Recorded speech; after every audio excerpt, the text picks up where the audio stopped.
institutano de corazón le gusta hablar del instituto, sus anécdotas, sus recuerdos, sus profesores y cómo ser institutano ha marcado su vida. Mi nombre es Juan Pablo López, institutano promoción 1989 y el anfitrión de Institutano Siempre, el podcast de institutanos para institutanos. En este espacio revisaremos historias, recuerdos y hechos importantes relacionados con el Instituto Nacional. Y tendremos como invitados a institutanos comunes y corrientes. Conéctate a Institutano Siempre, en tu sitio de preferencia, para escuchar estas tertulias institutanas. ¿Qué tal, queridos radioescuchas? Tal vez tenemos exalumnos, ¿por qué no tal vez alumnos en el presente, profesores, simpatizantes en general del Instituto Nacional?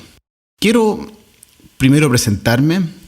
Soy Juan Pablo López, tengo 50 años de edad, egresado del cuarto año B del año 1989 y la verdad es que se me ocurrió hacer este programa en el contexto de los tiempos modernos, agitados, extraños, enigmáticos y muy cambiantes en el Chile de hoy y en el mundo, que están afectando la reputación y la opinión general de nuestro querido colegio, el Instituto Nacional. Esto se viene acarreando desde hace bastante tiempo, ya desde la famosa Revolución Pingüina, después seguido de las constantes protestas y tomas de los liceos emblemáticos por parte de estudiantes y también por algunos infiltrados y verdaderos delincuentes que lo único que lograron a la postre fue dañar severamente la educación pública de nuestro país. Estos liceos emblemáticos, encabezados por nuestro Instituto Nacional, las únicas instituciones educacionales, gratuitas, públicas, de una calidad increíble, de una calidad de profesores envidiables por los recintos educacionales privados, que podían entregar entonces educación de calidad y una esperanza de un mejor mañana a través de la educación a la gran mayoría de estudiantes de Chile. Pero eso será tema de otro podcast. Luego vino el estallido social del año 2019 y ahora en pleno viviendo la gran pandemia del COVID-19 y todo este cambio de paradigma que ha significado la enseñanza, la educación en las aulas en este contexto nuevo de clases online, distanciamiento social, mascarillas y todo el cambio que implica para las familias de los profesores y de los estudiantes aprender y educar y enseñar en este contexto nuevo. Yo soy un institutano de la generación 89, como ya mencioné, exalumno de mi querido cuarto año B, profesor jefe Luis Cheroni. Y esto significa que viví gran parte de mi niñez y toda mi adolescencia en el Instituto Nacional, que según muchos es la etapa más importante en el desarrollo psicosocial y de la conformación de la personalidad del ser humano, periodo en el que las vivencias y los hechos pueden marcarnos profundamente y en forma permanente para el resto de nuestras vidas, ya sea en forma positiva o bien negativa. Yo realicé toda mi educación en el sistema público de educación. Desde una pequeña escuelita, la escuela 38, situada en la comuna de Macul, muy cerca de la casa donde vivían mis padres. Posteriormente estudié en el Instituto Nacional y finalmente hice mis estudios de medicina en la Universidad de Chile, por lo que conozco muy bien lo que significa haber estudiado siempre las distintas instancias del sistema público, sus defectos y sus virtudes también. Y quiero aclarar que las opiniones vertidas en estos capítulos, en estas grabaciones que vamos a escuchar, son simplemente un recuerdo, una verdadera interpretación desde el punto de vista ahora de un adulto y un institutano de corazón que ama a su colegio. Y eso es lo que vamos a intentar transmitir en este podcast. Buenas vibras, buenos recuerdos, sentimientos de gratitud y orgullo por ser institutano, independiente de lo que esté ocurriendo ahora en nuestra realidad nacional o bien hacia dónde se dirija el futuro del instituto. Y por la misma razón, tratándose el Instituto Nacional de un verdadero mundo en sí mismo, una suerte de Torre de Babel, con la presencia de más de 5.000 alumnos, con las más diversas visiones de la realidad, mis invitados y yo cuidaremos de no emitir juicios u opiniones de tipo religioso, político, de género o de cualquier otro asunto que pudiera ofender o molestar a cualquier persona relacionada con el Instituto Nacional. Y de esta manera, si es que esto no se cumple, nos gustaría que los propios radioescuchas nos hagan llegar su feedback y sus comentarios para que esto no vuelva a ocurrir. Como se ha mencionado, la idea de estas grabaciones es tener un lindo recuerdo del Instituto Nacional. Bueno, y como decía el gran profesor Belfort Aguayo, vamos con la materia y entramos de lleno a este primer capítulo, el cual tiene como objetivo hacer un contexto histórico de mediados de los años 80, año en que mis compañeros del cuarto año B y yo entramos al Instituto Nacional el año 1984. Pero antes de eso, voy a recordar que el año 1983 era el año en que nosotros cursábamos sexto año básico y era el año en el que se postulaba al Instituto Nacional. Para poder entrar al colegio, al igual que muchos otros institutanos posteriormente lo tuvieron que hacer, había que tener muy buenas notas y muy buenos antecedentes para poder entrar al colegio. Y la gran mayoría de mis compañeros institutanos venía del mismo background, de la misma contexto familiar, psicosocial, de una clase media que quería entonces enviar a su hijo a este gran colegio que quedaba en el centro de Santiago. Y por eso estoy obligado a contextualizar el año 1983. A pesar que ya mencioné que este podcast es apolítico y no se van a mencionar posturas políticas, pero debemos recordar que el año 1983 ya se habían cumplido 10 años del golpe militar y el Chile de esos tiempos estaba bastante ajetreado, estaba bastante caldeado el ambiente y el centro de Santiago, donde estaban ocurriendo las primeras protestas, donde había detenidos, donde había personas muertas y donde también había policías que resultaban heridos, ocurría a metros de nuestro colegio. Y por lo tanto, para los ojos de un niño de 11, 12 años que va a tener que entrar a este colegio, generalmente proveniente de una escuelita pública, donde se sacaba puros 7 y buenas notas, y llegar a este colegio monstruoso, gigante, con una historia y un prestigio inigualable, pero que quedaba en el pleno centro de Santiago, donde ocurría el epicentro de las protestas y de estas cosas terribles. La verdad es que era bastante peligroso y uno, como niño que asistía a este colegio, se veía enfrentado entonces a la presencia de las protestas en el lugar donde estudiábamos. El Chile de 1983 era un Chile empobrecido. Las clases populares estaban en la pobreza absoluta. Había mucha pobreza, hambre en las poblaciones de nuestro país. Pero la gran clase media, que es de donde veníamos la gran mayoría de los institutanos, sufrió mucho también, por cuanto había un alto nivel de cesantía, incluso en profesionales. Después de que el modelo del libre comercio había tenido un boom inicial y Chile había sido próspero económicamente, llegó una gran recesión que afectó a todas las clases y a toda la población de familias de institutanos de este tiempo.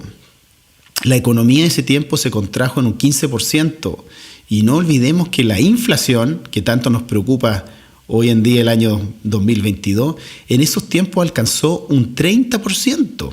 Para uno como institutano, como un niño de 11 o 12 años que vivía en la periferia de Santiago, en mi caso en la comuna de Macul, y tenía que llegar al colegio a las 2 de la tarde, porque séptimo, octavo y gran parte de los primeros medios tenían sus clases comenzando a las 14 horas, significaba que uno tenía que llegar tempranamente al colegio y puntualmente, porque si se llegaba tarde, se enviaba al alumno a la inspectoría general, donde con un pase, que era un papelito que firmaba ahí el inspector, uno podía entrar entonces a la segunda o tercera hora que venía a continuación, y esto significaba una anotación, y si se juntaban muchos atrasos se llamaba el apoderado y el alumno podía quedar condicional, suspendido o eventualmente repetir el año por inasistencia y por atraso. La locomoción de esos tiempos era mucho más precaria que la actual. No existía una red de... Voy a tomarme mi cafecito. No existía una red de metro de Santiago como existe hoy. Existía la línea 1 y gran parte de la línea 2 también. Pero la mayoría de mis compañeros teníamos que tomar una micro o 2 o 3 y hacer las combinaciones para poder llegar temprano al colegio. Los pocos afortunados que vivían cerca del metro nos sacaban pica, se hacían los bacanes porque ellos podían tomar este excelente medio de transporte rápido, limpio, que era el metro, y viajar cómodamente, incluso hasta sentado.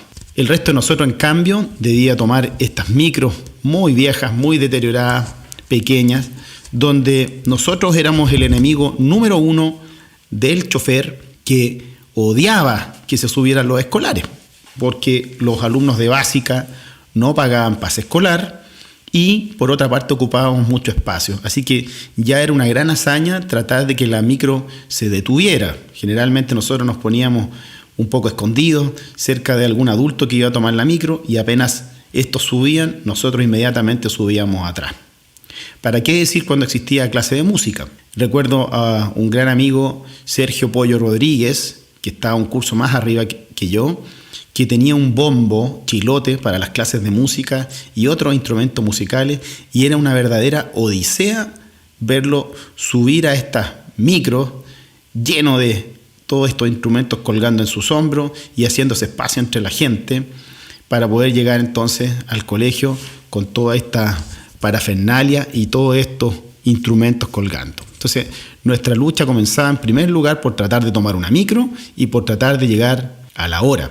Y cuando llegábamos al colegio, nos encontrábamos mes a mes, a veces de improviso, con este gran ajetreo y estas protestas tremendas que había en el centro de Santiago, muchas veces cercana a la Alameda, muchas veces a la salida del Instituto Nacional en el frontis de la Universidad de Chile, y por el otro lado, por el Paseo Ahumada, el edificio Santiago Centro, donde la gente se reunía y se enfrentaba con los carabineros. Las bombas lacrimógenas era una molestia a la cual nos acostumbramos todos desde muy pequeños.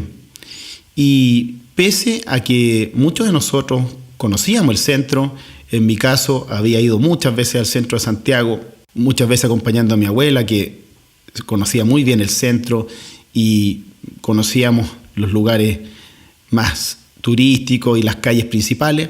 Sin embargo, no conocíamos este centro, lado B, en la cual ocurrían estas protestas y estos problemas que ponían en riesgo nuestras vidas. Entonces, muchas veces bajándonos de la micro nos encontrábamos con la protesta y teníamos que buscar dónde poder arrancar.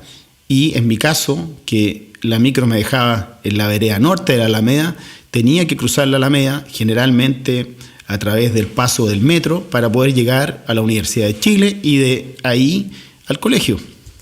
Bueno, entre miedo, lacrimógena, guanaco, recuerdo una vez que existía esta protesta a la salida del edificio Santiago Centro y mi amigo Sergio Pollo Rodríguez, que era muy metiche, al punto que hoy es periodista y le gusta saber lo que está ocurriendo, se iba a meter a ver qué era este famoso guanaco llamado el Huáscar, y mientras él se acercaba para ver, y yo con mucho susto me metía dentro del edificio Santiago Centro, los locatarios y los propietarios de estas tiendas cerraron con una reja para poder proteger sus negocios. Nosotros nos quedamos dentro, pero mi amigo no alcanzó a entrar y junto con otros manifestantes se refugiaban atrás de estos pequeños carritos de comercio que existían en la Alameda, mientras el guanaco los apuntaba y trataba de mojar, y él muy rápidamente arrancaba de este chorro de agua para después contarlo como anécdota. Uno se pone a pensar en lo peligroso que era para estos niños ir a meterse al centro en el contexto de esto. Podría haber ocurrido cualquier cosa y de hecho algunos compañeros llegaban, que les había llegado algún palo, que les había llegado alguna lacrimógena, pero nosotros teníamos que llegar a nuestras clases y quedarnos hasta cerca de las 8 de la noche, donde venía la segunda gran etapa y peligro, que era volver a la casa. Cuando salíamos de clase, la gran hazaña era volver a tomar una micro. Ya estaba oscuro en ese momento. Nuevamente el mismo problema, que los micreros nos iban a poner muchos problemas para poder subir, y si lo lográbamos, el viaje era aún mucho más largo y mucho más tedioso de vuelta a la casa. El problema es cuando uno salía de clase y se encontraba que había una protesta en la Alameda, porque ya estaba de noche, las micros generalmente eran desviadas de su recorrido y se iban por otras calles que uno como alumno de séptimo año a veces ni conocía, y tenía que ingeniárselas para poder tomar una micro, la que uno habitualmente usaba, o bien alguna alternativa que lo dejara cerca de su casa y ojalá llegar lo antes posible, porque las protestas no solo estaban en el centro, sino en las poblaciones y en los sectores donde tenían que pasar los buses, que muchas veces eran apedreados o bien había barricadas que hacía que estos se desviaran y uno tenía que llegar a la casa. No existía en esos tiempos celulares, con mucha suerte la gente tenía teléfono, de manera que los padres también estaban bastante asustados en sus casas, preocupados por qué estos niños no llegaban o se atrasaban y pensando lo peor, que algo les podría haber ocurrido. Yo recuerdo haber salido del instituto cerca de las 8 de la noche, tratar de tomar la micro y encontrarme en plena protesta, con mucho miedo, tratando de pensar qué hacer. A veces no había luz, se cortaba la luz. Y viviendo yo en la comuna de Macul y tomando la micro justo en la Alameda, me daba cuenta que tenía que pensar en un plan B para poder llegar a la casa. Y el plan B no era nada más que caminar por la calle Arturo Prat, que colinda nuestro colegio, ¿cierto?, en su ala oriente, caminar por Arturo Prat hasta llegar a Avenida Mata. Eso son muchas cuadras. ¿Por qué? Porque en Avenida Mata ya la cosa estaba más tranquila y pasaban algunas micros que me dejaban cerca de mi casa.